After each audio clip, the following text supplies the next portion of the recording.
अगर हम पर्टिकुलर कश्मीर की बात करें तो कश्मीर में हमने देखा कि कुछ वक्त से ज़्यादा ही केसेस कैंसर के यहाँ पे है। इसमें हमने देखा हाल ही में यहाँ की एक लोकल डॉक्टर साहिबान है जिन्होंने कहा ब्रेकफास्ट को लेके उन्होंने बात की। कश्मीर का ब्रेकफास्ट जो है नमकीन चाय से शुरू होता है।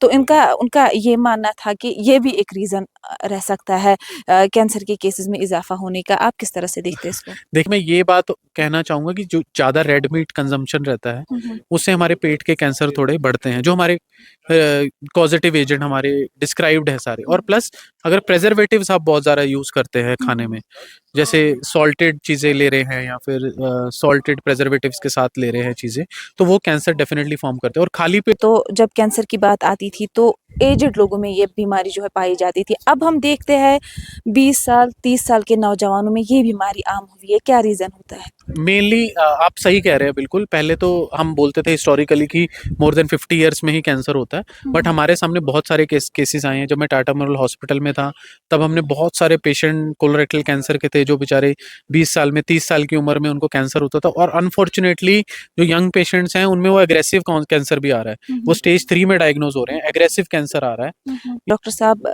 कैंसर की जब बात आती है तो कश्मीर से बाहर लोग जाते हैं इलाज मुआवजा के लिए, लेकिन अक्सर लोगों की शिकायत रहती है कि जब भी हम बाहर बड़े हॉस्पिटल में जाते हैं तो सबसे पहले हमें वहाँ पे बताया जाता है कि 30 लाख जमा कीजिए, 40 लाख जमा कीजिए। हालांकि पेशेंट की हालत जो है वो खराब होती है। तो किस तरह से आप इस एलिगेशंस को देखते हैं? क्या पैसे तब इम्पोर्टेंट होते हैं या उस शख्स की जान बचाना? नहीं, हमारा फोर्टिस कैंसर इंस्टीट्यूट का पॉलिसी है पेशेंट सेंट्रिक अप्रोच। जी। कोई भी पेशेंट हमारे यहाँ से बिना इलाज के नहीं जाना चाहिए। हमारा खुद का ये अप्रोच रहता है। हम ट्राई करते हैं कि उसको मिनिमम से मिनिमम गवर्नमेंट रेट्स में हम कर दें उसका, बट हम ट्रीटमेंट करना उसका प्रेफर करते हैं रादर देन कि पैसे की तरफ देखा जाए।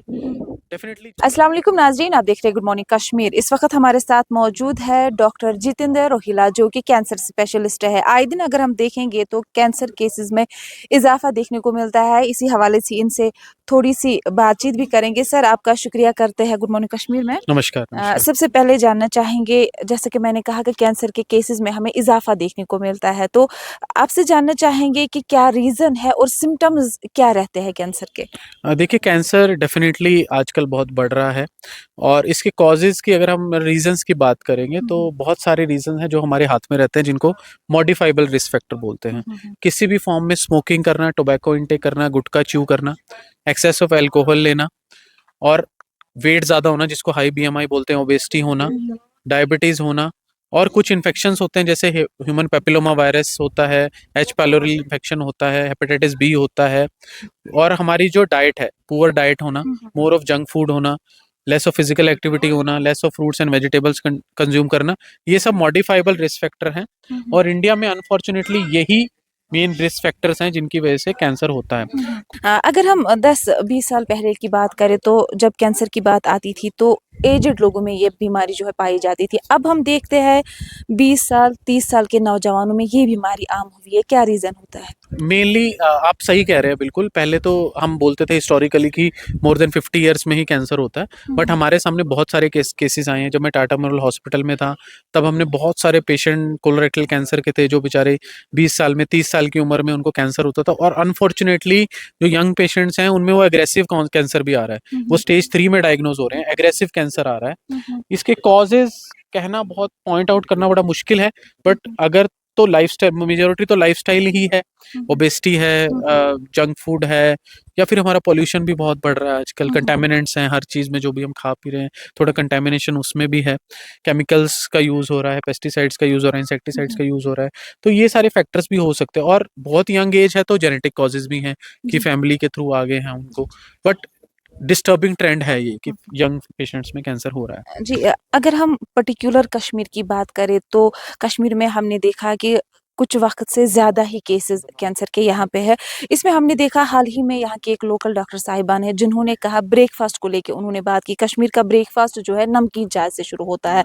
तो इनका उनका ये मानना था कि ये भी एक रीज़न रह सकता है कैंसर के केसेस में इजाफा होने का। आप किस तरह से देखते हैं इसको? देखिए, मैं आई एम नॉट वेरी मतलब मुझे बहुत नॉलेज नहीं है कि आपका ब्रेकफास्ट कैसा रहता है, बट डेफिनेटली मैं ये बात कहना चाहूँगा कि जो ज़्यादा रेड मीट कंजम्पशन रहता है, उससे हमारे पेट के कैंसर थोड़े बढ़ते हैं, जो हमारे कॉजेटिव एजेंट हमारे डिस्क्राइब्ड है सारे। और प्लस अगर प्रेजर्वेटिव्स आप बहुत ज़्यादा यूज़ करते हैं खाने में, जैसे सॉल्टेड चीज़ें ले रहे हैं या फिर सॉल्टेड प्रेजर्वेटिव्स के साथ ले रहे हैं चीज़ें, तो वो कैंसर डेफिनेटली फॉर्म करते हैं। और खाली पेट अगर आप किसी ऐसी चीज़ का सेवन करें जिससे एसिडिटी ज़्यादा पेट में बढ़ती है, तो वो कर सकता है स्टमक कैंसर, क्योंकि वो रिफ्लक्स से कैंसर होता है। रिफ्लक्स बेसिकली जो स्टमक का जो एसिड है, वो अगर रिफ्लक्स होगा ऊपर की तरफ इसोफेगस की तरफ, तो हमारा जो पेट और इसोफेगस का जंक्शन है, वहां पर वो इन्फ्लेमेशन करता रहेगा बार बार, ऊपर इसोफेगस में फिर यहाँ पे वो लॉन्ग टर्म में जाके कैंसर फॉर्मेशन कर सकता है। जी, एक और सवाल मेरे ज़हन में आ रहा है, जब भी हम कैंसर की बात आती है, जब भी हम देखते हैं किसी पेशेंट को कैंसर है, तो लोगों के ज़हन में ऐसा आता है कि शायद अब इसकी ज़िंदगी नहीं है। तो किस तरह से हम अर्ली स्क्रीनिंग लोगों के लिए मुमकिन बना सकते हैं? देखिए, पहले तो ये निहिलिस्टिक एटीट्यूड हमने बिल्कुल हटाना है, और आप एक बहुत इंपॉर्टेंट ज़रिया हैं ये लोगों तक लेकर जाना कि कैंसर को हम डिफीट कर सकते हैं, डेफिनिटली कर सकते हैं। हमारी प्रेस कॉन्फ्रेंस में आपने देखा है, वो बुजुर्ग थे, उनका स्टेज 3 कैंसर था, इतना एडवांस्ड कैंसर सर्जरी हुआ, अभी वो आपके सामने 5 महीने हो गए, बिल्कुल ठीक है, नॉर्मल, कोई देख के उनको बोल नहीं सकता कि उनको कैंसर था, है ना? तो ऐसे बहुत सारे एग्जाम्पल हमारे पास हैं जिसमें कि हम कैंसर को डिफीट कर सकते हैं। इंपॉर्टेंट ये है कि हमें वार्निंग साइन एंड सिम्टम पकड़ने हैं कि क्या सिम्टम, कोई अबनॉर्मल सिम्टम तो नहीं, कहीं गांठ तो नहीं हो गया, कहीं से ब्लीडिंग तो नहीं आ रही है। और स्क्रीनिंग, हम कुछ कैंसर्स हैं जिसमें हम डेफिनेटली कैंसर की स्क्रीनिंग करके उसको अर्ली स्टेज पे डिटेक्ट और कर मेरा सकते आपसे हैं। जैसे रहेगा डॉक्टर साहब, कैंसर की जब बात आती है तो कश्मीर से बाहर लोग जाते हैं इलाज मुआवजे के लिए, लेकिन अक्सर लोगों की शिकायत रहती है कि जब भी हम बाहर बड़े हॉस्पिटल में जाते हैं तो सबसे पहले हमें वहाँ पे बताया जाता है कि 30 लाख जमा कीजिए, 40 लाख जमा कीजिए, हालांकि पेशेंट की हालत जो है वो ख़राब होती है। तो किस तरह से आप इस एलिगेशंस को देखते हैं? क्या पैसे तब इम्पोर्टेंट होते हैं या उस शख्स की जान बचाना? नहीं, देखिए, मैं इसमें नहीं हूँ आपसे सहमत कि ऐसे, स्पेशली मैंने जिस हॉस्पिटल में मैं काम करता हूँ, वहाँ पर ऐसा बिल्कुल ट्रेंड नहीं है। अगर आप हमारे पेशेंट से भी बात करके देख ले तो ऐसा कुछ भी नहीं है। उनका बहुत ही नॉमिनल खर्चे के अंदर इतना कॉम्प्लेक्स सर्जरी हमने किया गया है। हमारा फोर्टिस कैंसर इंस्टीट्यूट का पॉलिसी है पेशेंट सेंट्रिक अप्रोच।